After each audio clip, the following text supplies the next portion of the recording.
Iniciamos con Tendencia de hoy y aquí nos encontramos con nuestro invitado.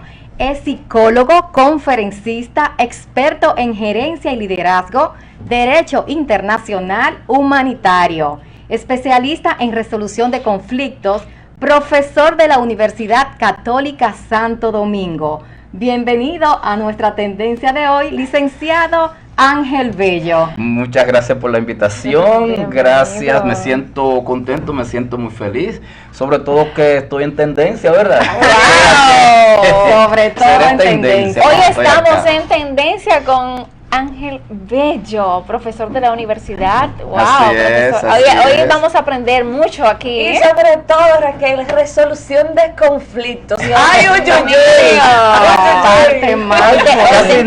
Casi nadie tiene conflicto, ¿verdad? Casi nadie tiene conflicto. Aquí tú no tienes, ¿verdad? No, yo mismo no tengo, desde que yo me hice experto no tengo nada de conflicto. Claro, porque usted es nada de conflicto, ninguno. Gracias a Dios que aquí no hay conflicto. No, para nada. No. Y de inmediato, de verdad, yo voy a arrancar con la primera pregunta, licenciado, porque queremos saber, cuando una persona se siente traicionada, ¿qué se puede hacer para precisamente llegar a un acuerdo o conciliación? Y sobre todo, para que ambas partes, ¿verdad?, se sientan bien, se sientan a gusto, llegar a un acuerdo en ambas partes. Bueno, realmente cuando hay un conflicto entre dos partes, sean dos personas, dos grupos, están envueltos muchos sentimientos con frecuencia, ¿no? Muchas emociones, y es muchas veces a lo que menos se presta atención. Es decir, sobre todo cuando se trata de conflictos sociales, conflictos de grupos, ¿no? Muchas veces se toman en cuenta más los intereses. Estoy hablando de la audiencia, estoy hablando de la parte que tendemos a analizar esto, estoy hablando de los grupos o de los grupos fácticos, los poderes fácticos que se dedican, ¿no?, a analizar, a incidir en lo que tiene que ver con las decisiones a nivel interno. Entonces, con frecuencia tomamos en cuenta mucho los intereses y siempre hablamos de que se trata de lucha de poder, se trata de lucha de intereses, etcétera, de que cada quien quiere llevarse una tajada, etcétera. Me alegra mucho tu pregunta porque justamente hay envuelto con frecuencia muchos sentimientos, muchas emociones. Se habla de valores también, valores en juego, lealtades, se habla de fidelidades, se habla de traiciones, como bien tú dijiste. Y esa es la parte más difícil de trabajar. Que duele mucho. Sí, es la parte que muchas veces deja resabios, que muchas veces deja heridas, y pues a las personas les es más fácil llegar a acuerdos en términos de los propios intereses que de esas emociones. Volver a confiar es un tema de confianza. Como dicen, la confianza se demora mucho construirla, pero en un segundo se puede desmoronar. Entonces, esa es una parte que requiere más tiempo. De hecho, llegar a un acuerdo, negociar los propios intereses, eso por más que se demora menos que sanar heridas, que volver a confiar, ¿no? Qué bien. Es un proceso. Es un proceso, realmente es un duelo, de hecho. De hecho, se trata de todo un proceso de duelo en donde la confianza, en donde las relaciones mutuas se deben restablecer, ¿no? Muchas veces se requiere terapia incluso, ¿no?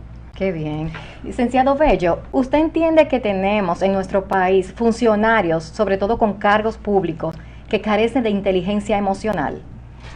Es un gancho, ¿verdad? Es un gancho. Ustedes me dijeron. Dice que en la ropa, mujeres, cuando uno va al closet, hay ganchos, ¿verdad? Ustedes me dijeron, no, la entrevista es suave. Yo dije, pues tú verás, pues voy en corto. Pero es que estamos en tendencia. Mira, realmente la inteligencia emocional no es exclusivo de ningún grupo, de ningún perfil específico. La inteligencia emocional es de todo ser humano y los funcionarios no escapan de ello, los funcionarios públicos. Y es muy importante señalar que cuando hablamos de inteligencia emocional estamos hablando no solamente del control emocional, que es lo que la mayoría de la gente maneja. Fulano tiene mucha inteligencia emocional porque controla sus emociones, ¿no? Sino también que tiene que ver mucho con la empatía, que tiene que ver mucho con el manejo de las emociones con respecto al otro, ¿no? El manejo de las relaciones, que tiene que ver con la automotivación, etcétera, etcétera. En el caso de un funcionario público, pues esa inteligencia emocional podemos enfocarla fundamentalmente para lo que respecta al público que nos está escuchando, que nos está viendo, fundamentalmente en el tema de la empatía, es decir, si trabajan tomando en cuenta el bienestar de la población, si realmente están conscientes de las necesidades de la población, del electorado que los elige, y si responden a esas necesidades, número uno, y si en el momento de conflicto, como es el caso actual, si en el momento de conflicto pues se manejan justamente con ese control emocional. Y yo pienso que en sentido general sí, no se puede hablar de que por el hecho de que uno no vea necesariamente que los funcionarios están obrando, satisfaciendo las necesidades, no significa que no las conozcan, que no las identifiquen, porque de hecho el ser empático no necesariamente te va a llevar a solidarizarte con el otro. El ser empático en lo que te coloca es en el hecho de tú identificar las necesidades del otro. Claro, se supone que la tendencia en ese sentido pues debe ser solidarizarte con el otro y en ese sentido los funcionarios están llamados a eso. Con respecto al control emocional, pues indudablemente pienso que en este momento de este conflicto, de esta situación tan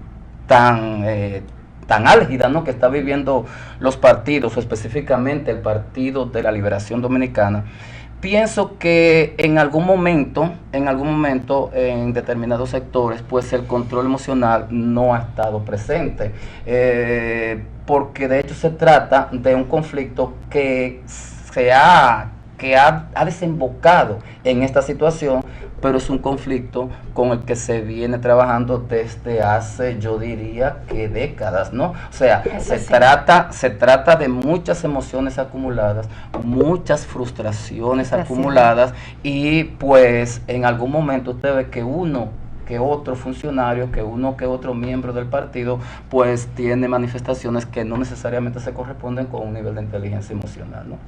Pero es normal. Es así, licenciado. Es difícil, como dijo usted ahora mismo, cuando ahora mismo que estamos viviendo la tendencia de las primarias pasadas y cómo podemos encajar lo que es, ¿verdad?, esta situación que está afectando a una masa de un pueblo cuando es uno, o era más bien uno, y ya se está mirando una posible división entre lo mismo, cómo queda afectado. Porque emocionalmente está afectando al pueblo dominicano, ha afectado mucho, porque está mirando algo totalmente contrario a lo que se esperaba. Pero, ¿qué opinión nos daría usted? Acabamos de decir ahorita una noticia cuanto a la Junta Central Electoral, el cual ha dado certificado, ¿verdad?, en cuanto a que las primarias, que todo estuvo bien, pero la otra parte dice que no, que hubo dicho fraude o que hubo dicho soborno en las redes. ¿Qué usted podría decirnos en cuanto a esto?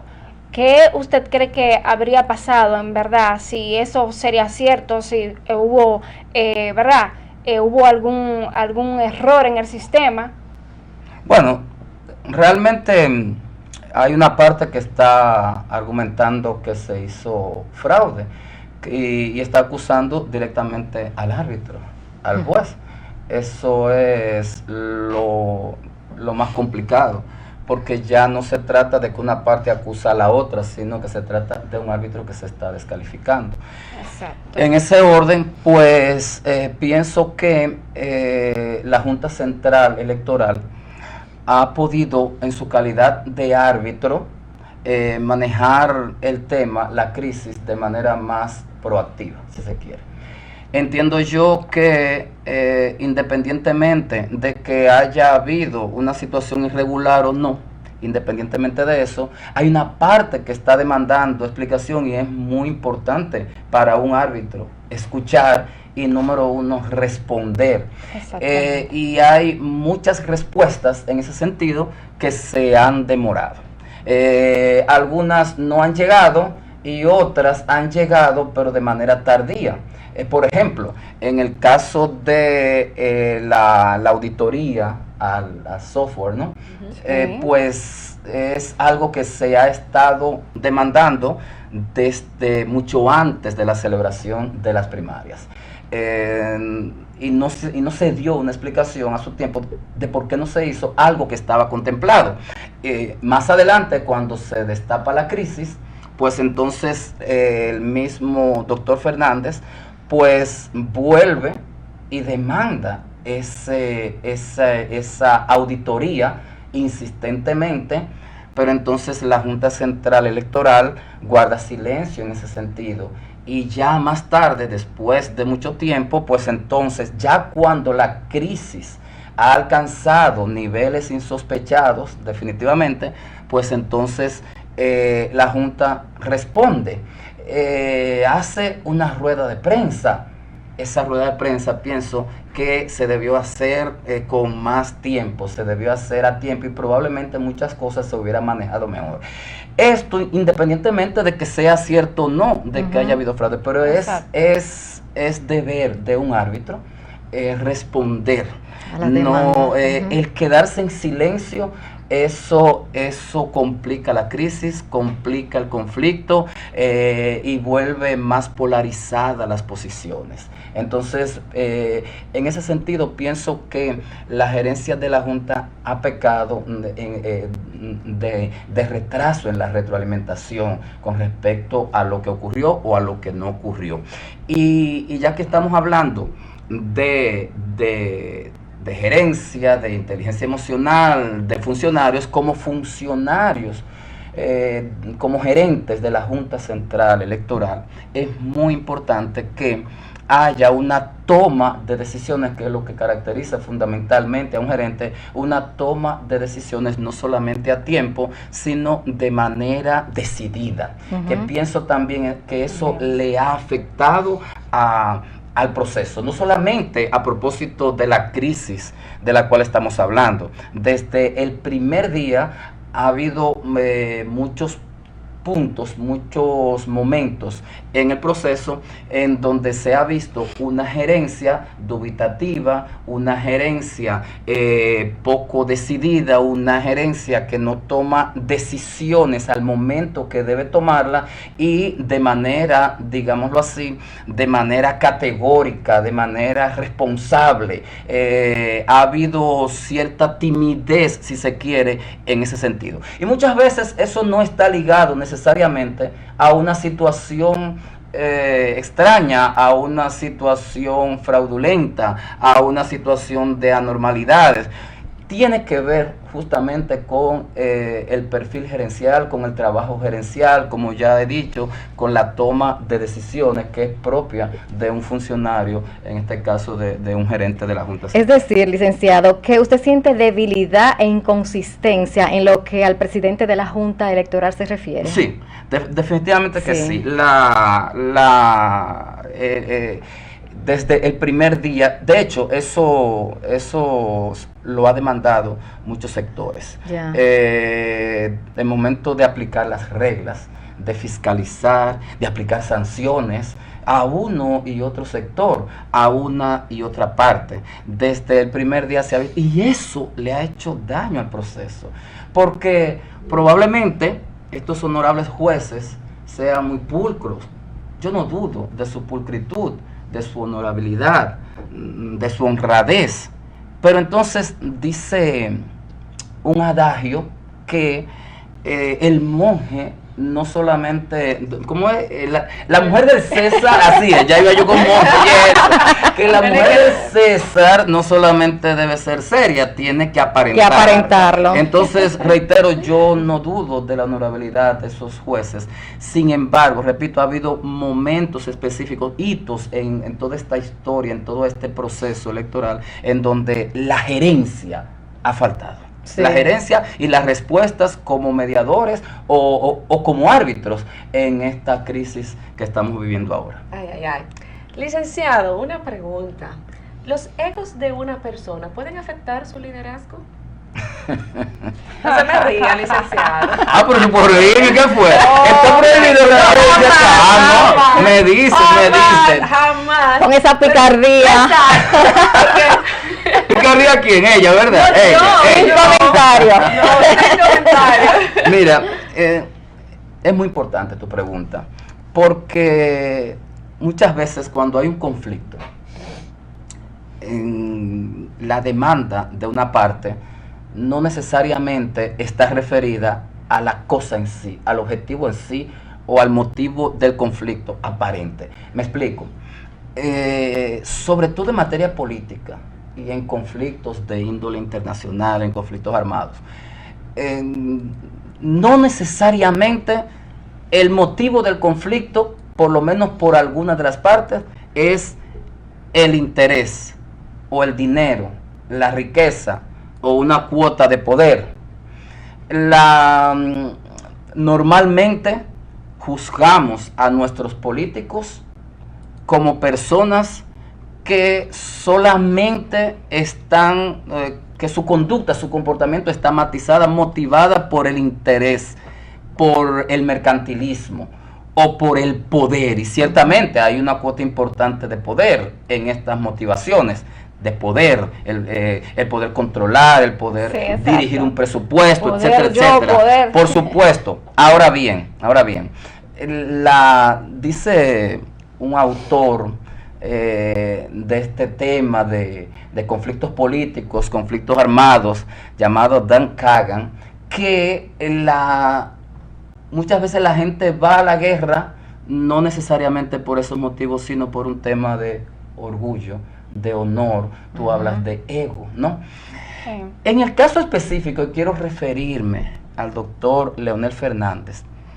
Mucha gente ha dicho, eso es lo primero que se esgrime, lo primero para explicar el motivo de su comportamiento, que está buscando lo que buscan normalmente los políticos, poder, esa cuota de poder. Incluso he escuchado declaraciones en donde se plantea que el doctor está presionando para negociar puestos, para negociar cuotas, para repartirse el pastel, como ocurre con frecuencia. Sin embargo, yo difiero mucho de esa opinión.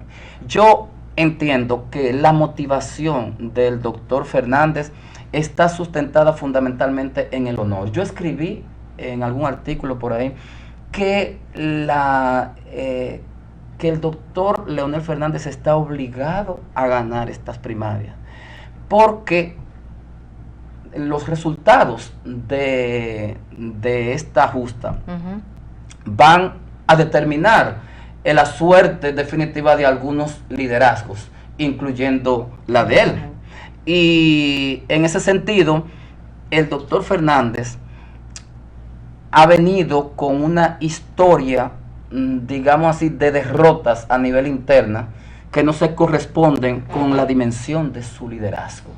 Y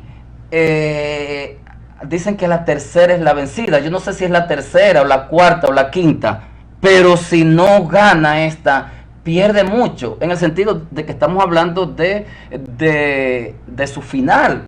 En todo caso, o sea, ya el doctor Fernández sabe que tiene una trayectoria importante, y para mí que él lo que está procurando es terminar como todo gran líder, y de hecho lo es.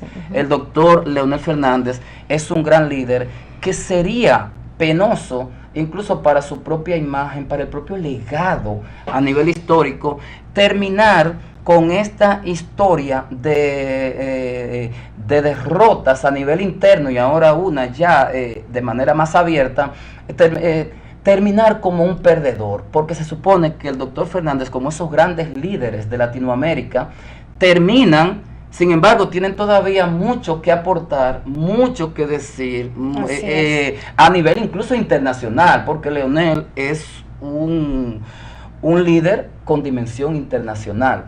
Entonces, Leonel Fernández ha venido